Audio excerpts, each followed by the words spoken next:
There is a ticking time B in cryptocurrency, and it could be ticking down a lot more than just Bitcoin. Take a look at this. About to get into that in a second here. First, let's go and talk about the fact that MasterCard has now launched a Bitcoin card in the UK and EU. Well, that'll be very good as long as we do not have this ticking time B take down a good sector of the cryptocurrency economy. But take a look at what they said about this, which I think is pretty promising. MasterCard enables customers, merchants, and businesses to move digital value, traditional or crypto, however they want, with the confidence that they are doing so safely and securely. With launches like this, we're excited to continue to innovate in payments by making digital assets more accessible across the ecosystem. So there we go. MasterCard officially coming into the cryptocurrency landscape in a big way through their Bitcoin card. This was launched actually with a partnership, which is of course alongside Bybit, the third most used exchange in the world, most visited cryptocurrency exchange, number 3. Not too bad for Bybit and MasterCard. Hopefully that does help a good bit with the future of cryptocurrency, even though we do have, of course, some negative news today that we're talking about. Also, on top of that, we have this. SEC has now shut down a $100 million crypto fraud in Miami. This is a Ponzi scheme, which was led by this dude. And basically, every single time we see these Miami type of entrepreneurs who have these super high club level things, and Miami's a crazy place. Let's just put it that way. If you're investing in anything that's based out of Miami, you may want to be careful because the people there love fast cars, love going to clubs, and they love spending a lot of money on those things. And so don't put it past them if that happens. Don't be too surprised.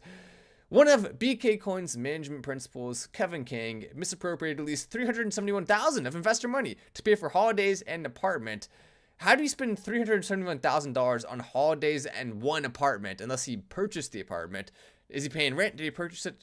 It's Miami, so he's probably paying rent. But if he's paying rent, that's even worse. I don't know what this guy was thinking. He was just spending money around like it was nothing. I mean, for goodness sakes, it gives crypto a bad name when people are not being transparent with things like this. And especially if you are the one setting up a fund where over 50 people have given you $100 million to invest and you're not actually investing that money. Yeah, the SEC is going to come and shut it down. One by one, some of the worst players in crypto are coming out of the game for it. This, by the way, was probably one of the funniest stories I've seen in a while. Also kind of sad. Education to save the world. Farming needs to stop. This guy was interviewed, and he says in the interview, when asked what to do for the future, he says stop farming. And he cites climate change as the reason why. And Elon Musk says idiocracy is happening so fast, which is true.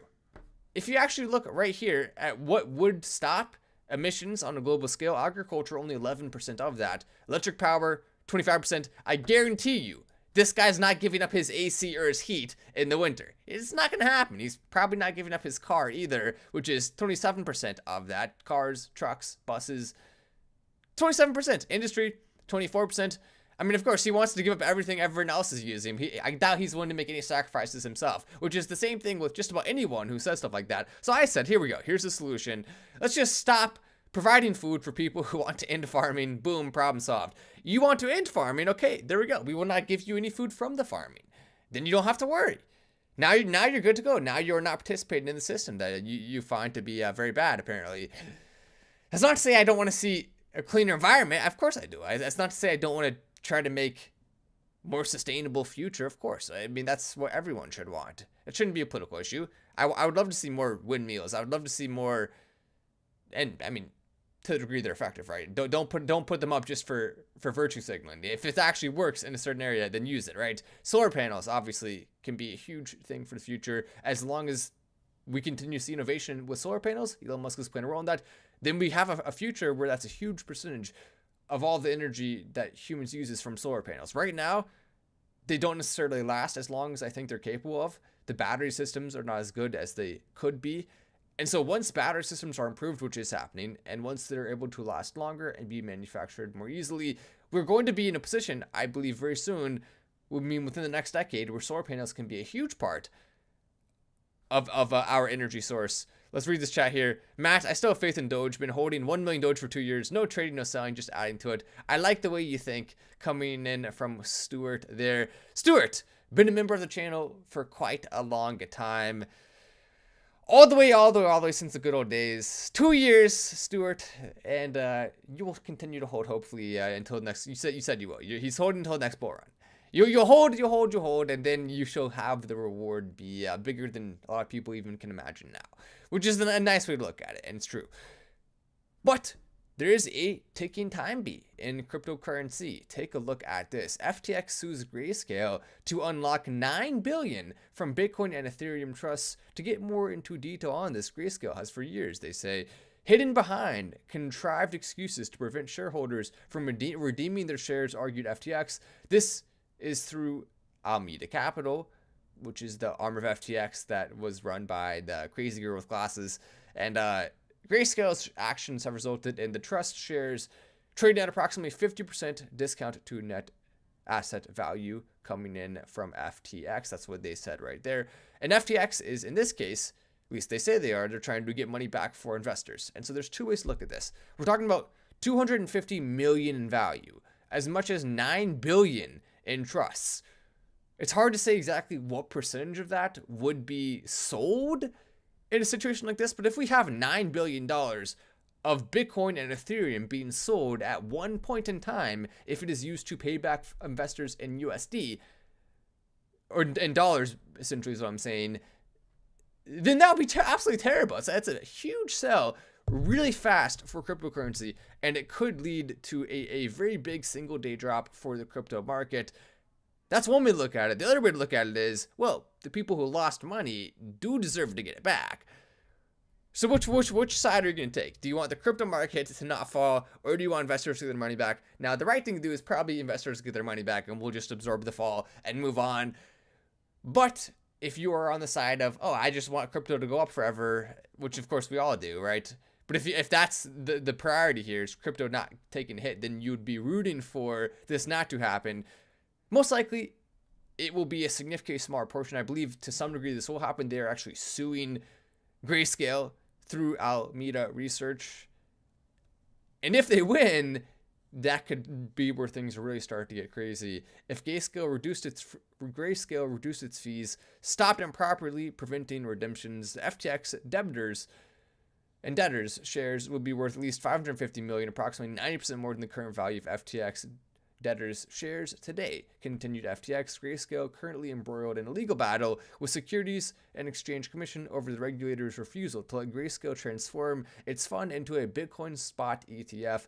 Such a product would make shares easily redeemable and eliminate the GBTC share discount overnight. FTX's chief restricting officer, John Ray III, said in a statement that Grayscale's redemption ban is improper and hurting both FTX creditors and Grayscale investors. So we're getting into a whole world of crap there. Essentially, FTX and Alameda Research screwed over a bunch of people, and now they're mad at Grayscale because Grayscale will not help to reduce some of the pain they have caused to people. You can't have it both ways. I mean, which one is it? Either you're trying to help people or you're not. Either people are going to get their money back or you're not. I mean, these are all completely cut and dry things, and it seems like at the current point in time, at least, we're trending in the direction of most likely nothing's going to happen. But if the pressure continues to build, there could be a pretty big news event that comes out soon here about this. As we have also seen on Twitter, our reach growing pretty significantly. We are now, take a look at this. I thought this was pretty cool. We are now only 3 spots away from Mr. Beast on our Twitter influence ranking in the world. There's me right there. I'm above this guy who made this post, the Vigilant Fox. ALX is right there, who you may have heard of. Jair Bolsonaro, who is the president, or former president, rather, of Brazil. Then we have, that's definitely not Donald Trump. Donaldo Trumpo. Definitely not Trump. Nope, no, that's not him. That's not him. Of course not. But you can see, look at that. Well, we're only 2 spots away from actually being above Mr. Beast. 3 spots away from being above Mr. Beast. That would be insane if we have a more influential Twitter account than Mr. Beast. And you can see I also posted this. being a dad, the most beautiful thing in the world. It really is. I mean, if you've never experienced being a dad, you have something to look forward to. I can tell you that much. I mean, look at that. Her little hand fits around my thumb. It's the best feeling. And one thing you may never think about if you haven't had kids yet, one of my favorite things about having a kid is just, this sounds silly, but it's the way they smell. I mean, babies just smell incredible. But I'm sure that has some sort of significance biologically or whatever. But God did a very good job making babies. Babies truly smell incredible. Like, you just want to hold them forever and just smell them. I mean, it sounds weird, but it's true. You just do. I mean, look at her. Look at her. Look at that face. She's very kissable. I mean, that's certainly true. I mean, who cares about my baby though? This is a crypto show, right? Or maybe you do. Maybe you're enjoying that. Anyway, make sure to press like. Come on. If we can press the like button, 1 like equals 1 smile for Star. And we'll continue on. Better than Ron, says Anthony Burden. Are you talking about Ron versus Trump? Is that what you're saying? Or Musk versus Trump? Musk versus Ron? I don't know. I don't even know what's going on in the comment section there. Better than Ron. Oh yeah, I did tweet this as well. Should Alex Jones be back on Twitter? I'm actually curious. What do people think?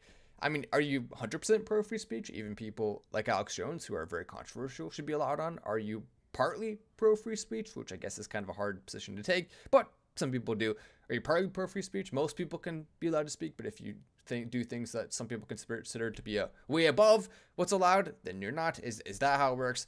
I don't know. I mean, there's a lot of different ways to look at that, but what I do know is I'm Matt Wallace. This is Final Stand, and I'll see you in the next video.